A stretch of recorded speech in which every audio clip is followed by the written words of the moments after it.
live in Stokes County along Highway 52, and you can see it's backed up behind me. And I want to show you, I've been running around and I've been videotaping with the little Droid phone here, and I want to show you what's going on right here in this section right now. I'm going to zoom in real quick and show you that it's backed up. And Shelby Baker talked a few minutes ago about the wreck at Liberty Street in Winston-Salem. I don't know for a fact that this is backed up from that, but something just out of my view around that corner is stopping the traffic here, and it's backed up here all the way back toward King, and I can't show you what it looks like because of some trees, but I can see that traffic is backed up past the King intersection now, and I see some more blue lights flashing back that way. Let me show you some video that I shot on my Droid phone, however. I hope they have that rolling, because this is where a fire truck from up near Pinnacle had to block traffic earlier to let some cars that had gotten a multi-car pileup. Tractor trailer came down the intersection there at the ramp there at the Pinnacle exit, and he didn't make it. He came across and hit the left-hand guardrail and went back across and went off in the ditch on the right-hand side, and I wasn't able to get any video of that because it just wasn't safe to pull off. But come back out here live to me to the camera, and you can see down here, people are walking around. People have been turning around and coming back up the exit ramp to get out of this traffic. And then the people on the other side coming northbound, they're going nice and easy along through here, because that over there is a solid sheet of ice. I haven't been down there. I plan on walking down there and just sort of filling it out, but it looks like it's just really slick down there. I've got another piece of video I shot with the Droid phone that shows what they're doing. There's a salt truck, and he's coming across, making sure he's putting down a lot of salt. I think this video is on the bridge, and he's making sure that these bridges get the salt that gets down in that ice, and the traffic, a little bit of traffic will help warm it up, so that basically they can alleviate these problems with the ice. You can come back out live to me now, and we're looking at this backup still. There's who knows where the wreck is. These people are going to sit here a while or turn around and maybe try to get out of it. The best thing to do, though, is drive carefully and make sure that make sure you're going slow and leaving a lot of space, because if you get bumper to bumper with cars, if you're driving along close to cars or going too fast, that's when the problems have happened.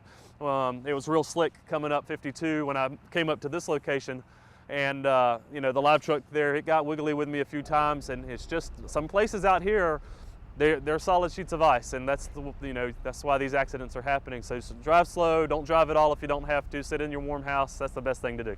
Hey Chris, live in Stokes. Yep, Brent, Cindy. It looks like there's limited traffic heading northbound on 52 behind you as well. They're going really, really slow. Right, and you can see, I'll step back out, this is sort of cut off now, and I can't tell if they're cutting off traffic or if everybody realizes they need to get off at this exit. There's a car there, right there, moving across. He's deciding to take the exit and come back up the other way. You can see that right there. Yeah. And I just can't quite get to where I can show you the northbound picture. I'm sort of stopped here at the bridge, but I can kind of see back through the trees that the traffic is backed up as far as I can see to the next bridge up, which is King, and traffic is all the way backed up. Gracious.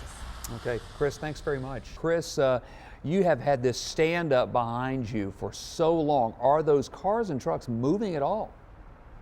Yeah, they're moving, Brad. You can see behind me. I'll step out of the shot. They're moving along at a few miles an hour, and I think here comes a salt truck up the road. I'm gonna zip in on him real quick. There we go. I hadn't seen a lot of traffic on that side for a while, and I think what they do is hold them until they can get the salt truck out, and then they let the salt truck go. Let me tell you, I've seen a lot of traffic this morning stopped, and basically because people are hitting the slick spots and wrecking. There was a multi-car wreck involving a tractor trailer and about 6 cars up at the Pinnacle exit this morning before the sun came up. I was actually doing the live shots up there when we saw all of that.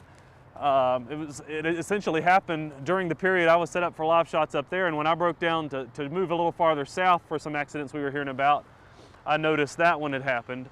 And it's just slick. My trip from the Pinnacle area south on that stretch of road you see in the left-hand part of the screen, that road was a solid sheet of ice in several places where my live truck literally got sideways in the road, and luckily there weren't a bunch of cars around me, or we would have had the big one at Talladega like the guy talked about over in the Kernersville Business 40 area, because when cars do get that close together, and are driving along at some speed, you can't control it when you hit that kind of ice. And luckily, a lot of people are, you can see it right there, they're leaving a lot of distance in between each other. But these cars right here in this shot, they get piled up behind the slow-moving vehicle, which in this case is the salt truck, and you know, they may be a little too close together, although they're running a slower speed. But that's the kind of situation. If one of those cars has a problem, all of those cars have a problem, and that's what people need to realize. You know, stay spread out, do like these guys over here in this side of the left side of your picture are doing, and everybody will be all right. Live in Stokes County, Chris Weaver, Fox 8 News. In Stokes County, the Highway Patrol has stayed busy all morning long, clearing wrecks on Highway 52 caused by cars and trucks hitting black ice. A lot of them were multi-car wrecks too. One car losing control probably took a few more with it. Fox 8 photojournalist Chris Weaver's been up and down Highway 52 between King and Pinnacle this morning. Chris, you were the busiest guy we had this morning. Hey Brad, these roads are better now though. Take a look at this. Highway 52 is moving along great. But look at this. Earlier, the place was like an ice skating rink. And this bridge here over Highway 52 is still a solid sheet of ice. But the DOT salt trucks have been back and forth over on this stretch of highway, spreading salt and scraping the thin layer of ice that caused all this mess. The Highway Patrol says that in this 6-mile stretch between King and Pinnacle, there were 8 wrecks, several multi-car crashes, and at least one tractor-trailer jackknifed. The state trooper investigating the wrecks on this stretch of road says the black ice just snuck up on everyone, but it could have been avoided. I'm not making fun of this gentleman right here, but people just don't slow down. Right. That's the problem. In Mount Airy, there was, you know, the snow, and it wasn't as slick up there. We didn't really see anything bad or slide any until we hit that one patch back on that bridge, and that's when we lost it. While the roads are better now, there are still slick spots on the, especially on the back road. So if you have to be out driving, take that trooper's advice, slow down. Better advice, stay at home. Live in King, Chris Weaver, Fox 8 News. Hey Chris, thanks very much.